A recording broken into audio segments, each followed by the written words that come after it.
Et salut tout le monde, c'est MT, j'espère que vous allez bien car aujourd'hui dans cette vidéo j'ai le plaisir de pouvoir vous présenter le dernier et les derniers ventilateurs de chez Corsair. Il s'agit tout simplement des Corsair IQ Link RX 120 RGB. Comme leur nom l'indique, ce sont des ventilateurs qui sont équipés de la technologie Link, donc la possibilité de pouvoir mettre des ventilateurs rackables finalement et connectables juste avec un seul câble finalement, donc de chez Corsair. La question étant, c'est est-ce que ça vaut réellement le coup ce type de produit là? Est-ce que ces ventilateurs là sont performants? Est-ce que l'esthétisme que l'on a chez Corsair est finalement toujours gardé et toujours présente? Bref, c'est ce que je vais vous présenter dans cette vidéo. Je vais vous en faire un test complet. Cette vidéo m'est permis et m'est possible parce que Corsair m'ont envoyé le pack, mais je ne suis absolument pas payé pour cette vidéo et je resterai à 100% objectif sur ce produit. Donc si vous aimez ce type de vidéo, n'hésitez pas à me le dire directement en commentaire, à mettre un pouce bleu, à vous abonner en activant la cloche de notification pour être au courant de toutes les prochaines vidéos. Et avant d'attaquer par l'unboxing et la présentation de ces derniers, la vidéo est sponsorisée par le partenaire de la chaîne qui est VIP Ursidiki, dont je vous mets un timecode si vous souhaitez passer à sponsor. Sinon, je vous dis à dans une minute pour l'unboxing et la présentation des Corsair IQ Link RX 120 RGB. C'est parti. Et donc là, on se retrouve sur le site de VIP Ursidiki. Nous, ce qui va nous intéresser, ça va être les clés Windows 11 et Windows 10. Windows 11 Pro, vous l'avez pour 27 €. Windows 10, ça dépend tout simplement de votre version. Donc ça, c'est vraiment à sélectionner en fonction de votre système d'exploitation. Vous avez les deux qui sont disponibles. On revient sur Windows 11 Pro parce que c'est celle que j'ai besoin. Elle est à 27 €, mais avec le code MHT18, MHT18, je le précise, vous avez 25% de réduction. Ça vous fait la clé à 20,25 €. Moi, je vais passer par PayPal pour la partie paiement. Vous le voyez, c'est effectué assez rapidement. On va directement se retrouver dans le centre utilisateur, afficher la clé, puis obtenir la clé. Là, vous avez votre clé d'activation. Pour ce faire, après, on va directement dans les paramètres d'activation de Windows. Vous allez faire ajouter une clé pour vous. Moi, je la modifie pour ma version. Après, vous la copiez, coller directement dans l'espace de la fenêtre prévue pour. Et votre Windows est activé pour 20 € grâce à VIP Ursidiki. Et voilà, la sponsor étant terminée, on va directement attaquer par ces beaux petits derniers. Ici, j'ai un pack de 3 et au niveau de la partie unboxing, ça va être quand même assez simple parce que finalement, ça reste des ventilateurs. On va pas non plus en fait attendre énormément de choses dessus. Cependant, ils sont livrés quand même avec tout un pack. Vous avez directement à l'intérieur donc le câble d'alimentation pour le contrôleur Link. Vous avez donc ici un câble USB interne vers un micro USB à ce moment-là. En plus, ici, vous avez donc les fameux câbles Link de dernière génération. Hop, on va se retrouver avec un autre câble à ce moment-là. Ici, vous avez un câble donc 2x90. Là, vous avez un câble droit plus un câble de 90. En termes de taille, il fait 80 cm si je ne dis pas de bêtises. Voilà, donc on a quand même un câble qui est très long, donc qui permettra de pouvoir positionner le boîtier à l'arrière du boîtier sans aucun problème et d'être tranquille niveau cable management. Et en plus, on va se retrouver avec le boîtier. Ici, comme vous avez pu le voir avec la boîte, on a un boîtier qui est blanc et ce sont des ventilateurs qui sont blancs. Je trouve ça très intéressant et très agréable de la part de Corsair de pouvoir avoir permis directement d'avoir fait leur contrôleur en blanc comme en noir. Souvenez-vous, pour le water cooling que je vous ai présenté, on avait un boîtier qui était de couleur noire. Là, on se retrouve avec un boîtier blanc. Je trouve ça quand même assez intéressant. Cependant, je trouve ça un petit peu bête de ne pas avoir mis le câble en blanc. Voilà, donc c'est le fait de ne pas avoir fait peut-être dans le petit détail. Mais en tout cas, c'est quand même sympa. Ici, on va pouvoir retrouver des vis spécifiques et ici dans cette petite pochette on va retrouver donc des connecteurs directement et des accroches. Donc vous avez deux connecteurs femelle et juste ici et des connecteurs ici en plastique qui sont pareils donc finalement mal pour pouvoir justement racker les différents ventilateurs ensemble et faire le maintien. Juste après, hop, on va se retrouver avec un autre sachet de vis et là ça va être les vis donc de fixation des ventilateurs en eux-mêmes. Sauf que, hop, toc. Voilà, comme vous pouvez le voir, déjà on a un souci du détail qui est quand même très prononcé parce qu'on va se retrouver avec des vis qui vont être blanches directement. On n'a plus du tout en fait les vis noires classiques. Alors je sais pas si ça fera le focus correctement sur la caméra. Voilà, on n'a plus du tout des vis noires en fait classiques à ce moment-là. On va se retrouver vraiment avec une vis avec une tête blanche. Donc là le design en lui-même est respecté, mais surtout la petite particularité c'est que ce sont plus des vis classiques de ventilateur. On va se retrouver des vis avec un système d'accroche et de fixation qui va être beaucoup plus simple. Donc au lieu de mettre une quinzaine de tours de tournevis à ce moment-là à chaque fois pour pouvoir visser votre ventilateur, là il en suffira juste de 2 ou de 3. Donc Corsair a vraiment voulu avec cette génération de vis finalement simplifier la fixation et simplifier le montage en fait de leurs produits. Après la question étant c'est est-ce que c'est réellement pertinent, est-ce que c'était vraiment obligatoire? Ça je vous le dirai juste d'expérience de montage juste après, donc pour les tests. Une fois qu'on se retrouve après à l'intérieur, on va avoir ici donc un petit pad de 3M pour pouvoir fixer le boîtier à ce moment-là et le coller. On va soulever cette partie-là et hop, on va venir découvrir les différents ventilateurs. Donc on va avoir les ventilateurs qui vont eux tous être emballés. Alors j'en ai déjà sorti un, donc c'est normal qu'ils n'ont plus tous l'emballage. Et ici, on va retrouver donc les garanties et la notice. Donc ça toujours en fait assez agréable, même si d'un côté, bon bah on sait comment ça s'utilise, hein, ça reste des ventilateurs sans rien de plus. C'est fini pour la partie unboxing, on va rien trouver d'autre. Et là, on se retrouve avec les trois beaux ventilateurs. Franchement, niveau ventilateur, ça reste des ventilateurs qui sont quand même assez sympathiques, qui sont quand même très jolis au niveau du visuel. Ici, vous avez une petite languette pour pouvoir protéger le logo Corsair juste à l'avant. Donc c'est assez sympathique. On a un petit côté un peu relief. On va retrouver les petits logos dernièrement de chez Corsair. Donc ça, pourquoi pas. Sur le latéral de chacun des ventilateurs, vous retrouverez donc ici la prise femelle, enfin mâle plutôt, de connectique, et ici simplement une prise de fixation. Donc c'est aussi pour ça que dans les connecteurs que vous avez juste ici, finalement c'est le femelle qui vient se placer hop ici, et vous avez donc ici la clenche d'accroche qui va venir se mettre sur le côté, et c'est ce qui va nous permettre après de pouvoir hop simplement venir raquer nos différents ventilateurs ensemble, toc toc comme ceci, et c'est bon. Voilà, et là mes ventilateurs sont raqués. Vous avez quand même un bon maintien, franchement ils se maintiennent quand même bien, donc ça c'est quand même assez sympathique. Je vais vous les montrer hop une fois les trois mis, et c'est vrai que la connexion se fait quand même très rapidement, on n'a pas besoin de se prendre la tête. C'est ce qu'il faut, en fait c'est un jeu d'enfant, c'est presque comme des Lego. Faut vraiment le voir comme étant en fait des Lego, il n'y a rien de plus, il n'y a rien de moins. Vous avez juste besoin en fait de les fixer et hop, c'est terminé. Toc, on prend le bon sens, on vient le fixer et c'est bon. Et là, on a nos trois ventilateurs qui sont prêts finalement à être montés dans notre configuration ou sur notre radiateur, ou en fait à ce moment-là en fonction des besoins. Donc ça c'est quand même très agréable, je trouve ça du coup assez pratique. Après, comme je le disais justement aussi pour concernant la technologie Link dans la vidéo du water cooling que je vous mets en haut dans le petit i en fait en haut à droite, clairement c'est vrai que c'est bien parce que ça permet vraiment d'avoir une efficacité au niveau du montage. C'est cool parce que ça permettra de pouvoir avoir un système évolutif dès le moment où vous restez chez Corsair à ce moment là, parce que ça reste quand même une connectique propriétaire de chez eux, et ça vous permettra de pouvoir faire vraiment évoluer vos configs en rajoutant par exemple à chaque fois des ventilateurs, un water cooling ou autre. Donc c'est quand même assez agréable. Après on démonte pas non plus sa configuration tous les jours et on en a pas non plus le besoin en fait tous les jours. Donc ça c'est vrai que moi ça va être peut-être le petit aspect un petit peu négatif de la technologie, c'est que finalement c'est une technologie qu'on utilise peut-être qu'une fois ou deux fois. Voilà, c'est pas non plus quelque chose en fait d'extraordinaire. Ici vous avez donc des petites languettes comme vous pouvez le voir en fait avec le logo Corsair, donc enfin plutôt pas le logo mais c'est tout simplement en fait écrit Corsair directement. Mais sur le l'autre côté on a rien du tout, on a vraiment rien du tout, et si je dis pas de bêtises, hop, comme vous pouvez le voir, on peut tout simplement les décrocher, donc les enlever pour pouvoir avoir simplement le visuel des LED, ou si vous souhaitez à ce moment-là ne pas avoir l'étiquette Corsair et avoir donc le mot Corsair donc de la marque sur le côté, vous pouvez tout simplement utiliser le cache neutre. Ça c'est sympa, c'est un petit détail,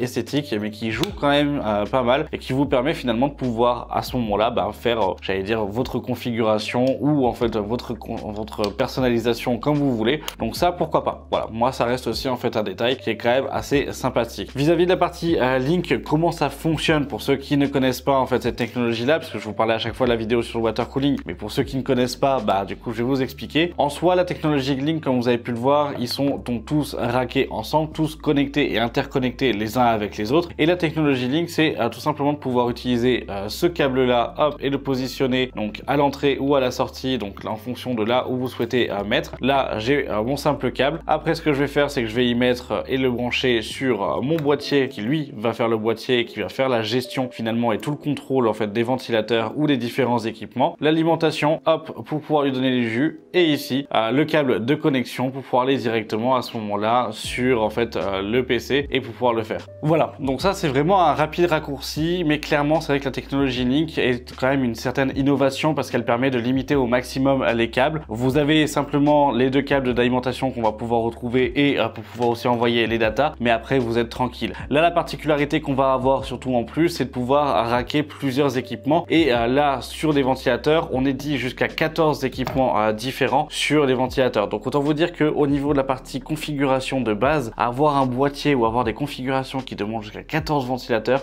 clairement pas des masses sur le marché, et je pense que vous arriverez jamais au bout en fait de l'interconnexion que le Link propose. Maintenant ce que je vous propose, c'est tout simplement qu'on parle des caractéristiques spécifiques de ces ventilateurs-là, puis après on va passer à la phase de test, et puis en conclusion, voir ce que ça donne réellement et est-ce qu'ils valent réellement le coup sur le marché. C'est parti, je vous passe les specs de ces ventilateurs. Au niveau des caractéristiques techniques de ces ventilateurs, donc on se retrouve à l'heure actuelle avec des ventilateurs qui sont en 120 mm, qui ont une épaisseur à l'heure actuelle de 25 mm chacun. On sont tous bien évidemment équipés de la technologie IQ Link. Au niveau de la partie RPM et vitesse de rotation, on va se retrouver avec une vitesse de rotation minimale de 400 RPM pour 2100 RPM à plus ou moins 10%, donc pour la partie maximale. Au niveau de l'airflow à 400 RPM, vous êtes à 10,5 CFM pour 74,2 CFM au maximum de vitesse de ventilation. Pour la pression statique, on est à 4,38 mm par H2O, et au niveau du son, on va pouvoir se retrouver avec 36 décibels maximum donnés par Corsair. Et maintenant, parlons test. Comment est-ce que j'ai testé ces produits et comment j'ai testé ces ventilateurs? Et bien, comme tous les autres ventilateurs que je vais vous présenter sur la chaîne, et comme j'ai testé aussi les Apex style de chez Alphacool, je vais tout simplement le tester donc sur deux systèmes de refroidissement, un radiateur donc en 360 mm posé sur un 12900K, donc avec une boucle de water cooling custom, et on va relever la température du liquide ainsi que la température du processeur après donc un stress test. Pour la partie ventirad, ça va être la même chose, donc mis et installé sur un Noctua NHD15 afin de pouvoir relever la température maximale qu'on va avoir sur le processeur. Puis après un test en airflow, où à ce moment-là je vais pouvoir vous le positionner donc dans un boîtier avec donc deux en façade, un à l'arrière pour l'extraction, afin de pouvoir mesurer la température maximale donc en idle, c'est-à-dire sur le bureau sans rien faire de la configuration en elle-même. Puis après la température maximale en stress test pendant une heure sur OCCT sur un processeur donc sur le 12900K, et aussi donc avec la carte graphique une RX 6900 XT, où là on va pouvoir voir en fait après une charge d'une heure, savoir quelle est la température maximale obtenue. Je pense que ces tests vous permettent simplement de pouvoir vous rendre compte de la puissance finalement en fait des différents ventilateurs que je vous présente, mais surtout de pouvoir à ce moment-là les classer en fonction de leur performance, mais surtout de leur utilité. Tous les ventilateurs ne sont pas faits pour pouvoir avoir une utilité de système de refroidissement, et tous les ventilateurs ne sont pas faits pour pouvoir être placés dans un boîtier pour de l'airflow. C'est pour ça que pour moi à l'heure actuelle j'ai introduit tous les ventilateurs sur les tests afin que vous puissiez vraiment scinder les deux choses en même temps et puis voir ce que ça donne réellement. Certains vont peut-être s'attendre à avoir un comparatif avec les Apex, ce n'est pas le cas. Je vous donnerai juste au moins les données brutes de ces ventilateurs là, simplement parce que les Apex que je vous ai présentés dernièrement n'ont pas du tout les mêmes caractéristiques techniques non plus que les Corsair, et que ça serait finalement pas réellement cohérent de pouvoir les comparer, et que pour les comparer il faudrait les comparer à RPM équivalent à ce moment-là et pouvoir justement avoir quelque chose qui soit finalement comparable entre les deux. Après vous pouvez quand même aller voir la vidéo, ça vous permettra de pouvoir aussi vous faire une idée. Bref, sur ce, je vous passe directement les résultats, et puis après on en parlera ensemble pour la conclusion, voir si le rapport qualité-prix finalement est présent, est-ce que aujourd'hui je pourrais vous les conseiller, et puis surtout est-ce que à l'heure actuelle ça reste des bons produits ou non, et est-ce que vous payez plus une technologie que de la performance. Bref, je vous passe les résultats et on se retrouve juste après. C'est parti. Et comme là vous pouvez le voir, donc on a les températures directement donc dans le boîtier Deepcool CH370, donc boîtier de référence pour les tests des ventilateurs. Au niveau de la partie donc GPU, on est à 78 degrés, 74 degrés sur le processeur, et en idle on est à 32 degrés, donc des températures qui sont quand même supérieures au Apex ou au P12 Max. Après c'est normal, les caractéristiques sont différentes, on va avoir un peu moins de puissance sur ces ventilateurs là. À l'heure actuelle, quand on teste directement sur donc le ventirad, le NHD15, donc soit avec les ventilateurs d'origine, soit avec donc les RX 120. Avec les ventilateurs d'origine, on est en idle à 35 degrés contre 85 degrés donc en charge sur R15, et avec les RX 120 on est à 34 degrés, donc 1 degré de moins en idle contre 84 degrés, donc pareil 1 degré en moins une fois qu'on est en charge à ce moment-là sur R15 pour 180 watts, toujours sur le 12900K. Donc des températures qui sont quand même correctes mais assez élevées. Après ça reste le NHD15 aussi. À l'heure actuelle, quand on va faire les tests de température sur OCCT, donc CPU pendant une heure, et là cette fois-ci avec le water cooling custom, la température de processeur on est à 79,8 degrés. La température du liquide on monte à 41,76 degrés, et au niveau des décibels pour 2100 RPM, soit des décibels maximales qu'on va pouvoir atteindre sur ces ventilateurs, on est à 40,1 1 décibel. Autant vous dire que là, à l'heure actuelle, on se retrouve quand même à avoir des performances qui sont bonnes, qui sont plus élevées que celles que je vous avais présentées avec les Apex, qui sont plus élevées que les P12 Max, mais étant donné les caractéristiques techniques quand même plus faibles, ça reste normal. Au niveau du protocole de test et tout ce qui a été testé, donc là à l'heure actuelle sur l'aspect en fait ventilateur sur le radiateur, vous avez tout le descriptif juste au-dessus. Donc on est sur une Z690 Formula avec un 12900K avec une charge de 200 watts pour le test, décibels mesurés à 15 cm de distance de la centrale et perpendiculaire au radiateur. Alpha Cool, donc 360 mm Nexos ST30, c'est le radiateur que j'ai utilisé. Une pompe d'Aquacomputer, donc qui est l'Aquastream XT, et le Waterblock, il s'agit du Alpha Cool Core 1 à Waterblock. Autant vous dire que là au moins on est paré pour toutes les éventualités. Voilà.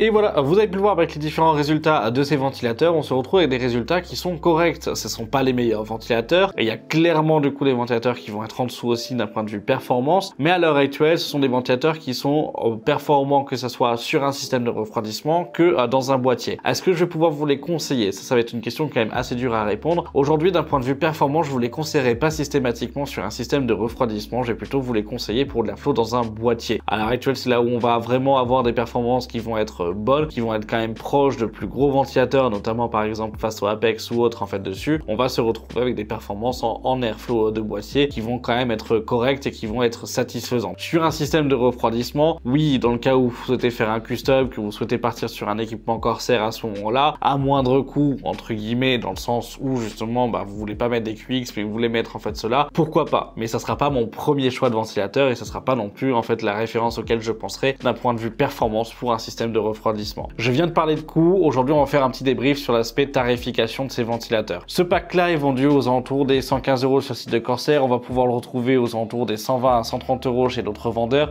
voire moins cher, aux alentours des 100 à 105 € par exemple sur Amazon ou autre en fonction des différentes offres. Est-ce qu'aujourd'hui pour moi c'est un bon prix pour ce pack là? Si je prends le côté du pack en lui-même, oui c'est un bon prix. Je vais vous expliquer pourquoi. Les ventilateurs à l'unique tout seul sont vendus à 35 €, ce qui pour moi est très cher et hors de prix pour en fait un ventilateur à l'unique directement. Les ventilateurs uniques sont vendus avec un seul câble link, vous avez les petits connecteurs et c'est tout. Donc ça pour moi c'est quand même quelque chose qui est en fait un petit peu gênant quand on prend le prix tout seul. Si vous avez acheté et reconstitué ce pack là à l'identique, 3 ventilateurs à 35 € ça fait 105 €. Le commandeur hub qui est fourni dedans, lui il est vendu à 57 €. Ça c'est ultra en fait cher au final d'un point de vue tarification. On va pouvoir le retrouver quand même moins cher aux alentours des 40 € sur certains sites marchands, mais ça fait quand même du coup un certain prix. Après on peut le comprendre parce que la gestion jusqu'à 14 équipements, le fait d'avoir le link etc, c'est quand même quelque chose qui est pas non plus anodin, donc ça reste compréhensible, mais c'est quand même assez cher. Et à ce moment-là, si vous voulez acheter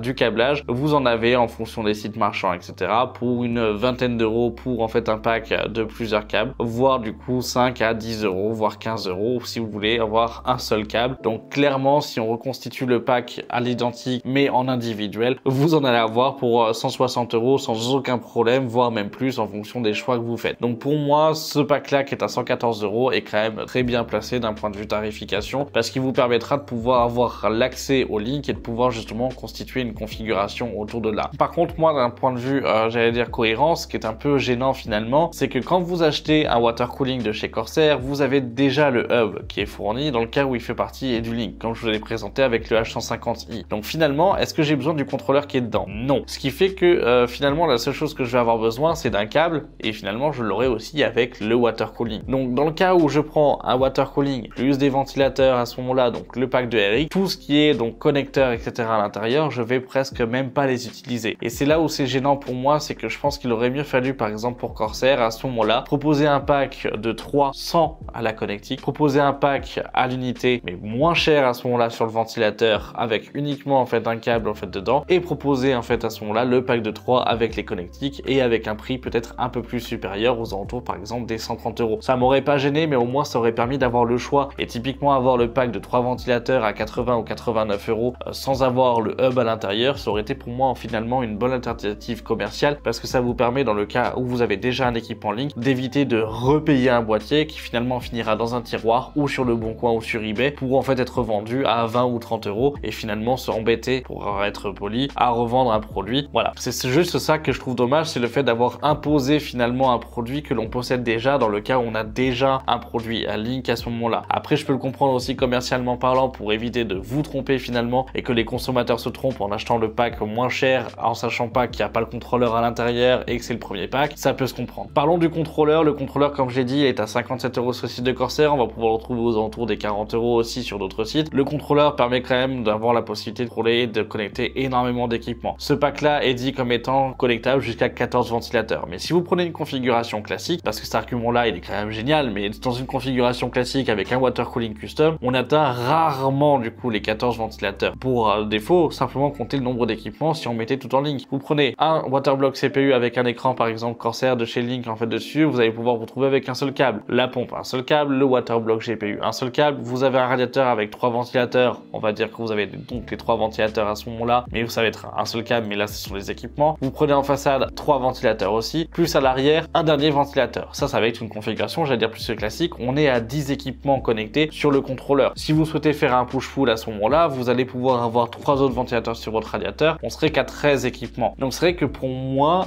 ce boîtier permet de pouvoir assouvir finalement toutes les possibilités de connectivité de presque 90% des configurations du marché et ça peut justifier son prix unique, même si je vous l'accorde très clairement, de vous à moi personnellement, c'est pas en fait un produit que j'achèterais tout seul et je pense que je préférerais acheter un pack complet quitte à avoir des ventilateurs à côté pour pouvoir limite payer moins cher le contrôleur. Mais voilà, tout ça, ça fait que aujourd'hui, quand on prend en plus donc les technologies qu'ils mettent dedans, le fait d'avoir la simplicité, parce que ça c'est ultra agréable, franchement je vous le dis en fait tout de suite, le fait de pouvoir simplement avoir à tourner un seul coup de tournevis pour que la vis rentre comme dans du beurre dans le ventilateur, que le ventilateur soit fixé, c'est clairement c'est vraiment du caviar en fait pour nous, parce que moi qui monte quand même pas mal de machines en fait à la journée ou autre en fait dessus, c'est quand même ultra agréable. Il y a ça, il n'y a pas à dire, on est dans un confort qui est au plus à ce moment-là. Le fait d'avoir aussi les étiquettes qui sont le côté où vous avez soit l'écriture Corsair de la marque, soit rien, le fait de laisser le choix, c'est quand même un plus parce que ça nous permet à nous d'avoir aussi un aspect visuel quand même plus poussé. Vous vous retrouvez quand même avec un esthétique de chez Corsair qui est quand même ultra poussé, qui est de très bonne qualité, donc ça, il n'y a aucune chose à dire, c'est vraiment en fait de l'excellence à ce moment-là pour moi en fait aujourd'hui. Le logiciel Corsair est quand même très bien fait, même s'il y en a certains qui vont dire qu'il y a des bugs. Oui, il y a des bugs comme dans tous les logiciels, mais là clairement on a quand même quelque chose qui est quand même ultra poussé. Et le fait d'avoir la technologie Link, pourquoi pas. Après, si je relativise les choses, ce sont des technologies ou ce sont des utilisations qu'on va avoir à faire finalement qu'une seule fois parce que vous démontez pas votre configuration tous les jours, donc vous n'allez pas dévisser vos ventilateurs tous les jours, vous n'allez pas déconnecter et refaire votre cable management tous les jours, vous n'allez pas non plus en fait vous amuser avec la décoration à enlever les clips en fait tous les jours des ventilateurs. Tout ça font que pour moi c'est utile, mais qu'il y a une seule étape de votre configuration et pas sur tout le long de la vie finalement en fait du produit. Parce que généralement quand vous changez de configuration, soit vous faites une upgrade et vous allez changer processeur, RAM, stockage ou carte en fait graphique, soit vous faites carrément un changement complet. C'est rare les personnes qui vont en fait enlever tous les ventilateurs de leur configuration pour les remettre dans la nouvelle, etc. Généralement on fait un changement presque complet, en tout cas de ce que je vois à l'heure actuelle. Donc pour moi, la réponse à la question est-ce que je vais pouvoir vous les conseiller, si aujourd'hui vous avez déjà un écosystème Corsair ou vous pensez aller sur un écosystème Corsair lors de l'achat de vos configurations, je vais pouvoir vous les conseiller comme ventilateur de boîtier et non pas système de refroidissement sans aucun problème. D'un point de vue tarification, si vous avez le budget, allez-y en fait à ce moment-là, et d'un point de vue en fait esthétique, vous serez pas déçu, comme vous pouvez le voir là, il serait quand même magnifique. Si par contre vous n'avez pas d'écosystème Corsair, que vous ne souhaitez pas à l'avenir par exemple investir dans un water cooling Corsair ou autre en fait à ce moment-là, et que vous me dites j'ai besoin d'avoir un pack de 3 ventilateurs pour en fait mon boîtier, non, ce sera pas le produit que je vais vous conseiller parce que d'un point de vue tarification, ce sera quand même assez élevé finalement de mettre 115 € dans ce type de produit là, même si finalement il s'adapte à n'importe quel boîtier parce que comme vous pouvez le voir là, tout est rattaché, j'ai mis le boîtier en façade, les câbles suffisent largement pour pouvoir connecter en fait toute la config, mais personnellement d'un point de vue tarification, ils sont quand même plus élevés, ça sera pas la première référence de ventilateur que je vais vous conseiller à ce moment-là, avec un écosystème qui sera du coup peut-être géré directement via la carte mère plutôt qu'avec un logiciel, notamment par exemple des ventilateurs de chez Arctic ou en fait des ventilateurs de chez Be Quiet ou de chez Noctua. Bref, vous m'avez compris. prix, ce sera pas la première référence que je vous conseillerais. Aujourd'hui, est-ce que d'un point de vue vraiment objectif, est-ce que je vais pouvoir vous conseiller en fait ces produits-là? Ben, comme je l'ai dit, oui, mais ça dépend des cas et ça dépend de la situation clairement. Est-ce qu'aujourd'hui, d'un point de vue rapport performance-prix, ce sont les meilleurs ventilateurs? Loin de là, ce sont pas les meilleurs ventilateurs d'un point de vue performance-prix. D'un point de vue performance, ce sont pas les meilleurs. D'un point de vue prix, ils sont quand même assez élevés sur la sphère en fait des ventilateurs et sur le marché. Donc aujourd'hui, l'avantage principal qu'on va avoir sur ces ventilateurs, et c'est un peu l'avantage qu'on a presque tous les produits de chez Corsair, ça va être l'aspect design. J'espère avoir été assez concret, assez précis finalement. C'est vrai que c'est quand même pas évident de pouvoir donner un avis extrêmement explicite en fait sur ce type de produit là comparé à d'autres. J'espère que cette vidéo vous aura plu, j'espère que ça vous a éclairé peut-être sur le choix ou non de prendre en fait ce type de ventilateur. Ça a été pour moi du coup un réel plaisir de pouvoir tester ces ventilateurs. Merci à Corsair de me les avoir envoyés, de les avoir fournis en fait pour la vidéo. J'en suis quand même du coup moi personnellement quand même assez content, hein. Je vais vous dire ce qui est aussi, parce que ça reste quand même de bons produits et de beaux produits en fait directement. Donc voilà, j'espère que vous avez aimé cette vidéo. Si c'est le cas, et ben n'hésitez pas à me le dire directement en commentaire, c'est fait pour vous. Donnez-moi votre avis en fait sur les ventilateurs Corsair, sur ceux-là comme sur les autres. N'hésitez pas à donner votre avis en commentaire, ça permettra de pouvoir aussi alimenter le débat à ce moment-là, et dites-moi ce que vous en pensez. C'est important moi d'avoir surtout vos retours. Si vous avez aimé cette vidéo, et ben n'hésitez pas à mettre un pouce bleu, à vous abonner en activant la cloche de notification pour être au courant de toutes les prochaines vidéos. Je vous en une fin de semaine, vous allez voir, ça va être assez intéressant. Et puis ben merci d'avoir regardé la vidéo jusqu'à la fin. N'hésitez pas à ce moment-là en fait à me rejoindre sur mes différents réseaux sociaux aussi. Et puis bah moi je vous dis à cette fin de semaine pour une vidéo tech sur la chaîne. C'était MT. Salut!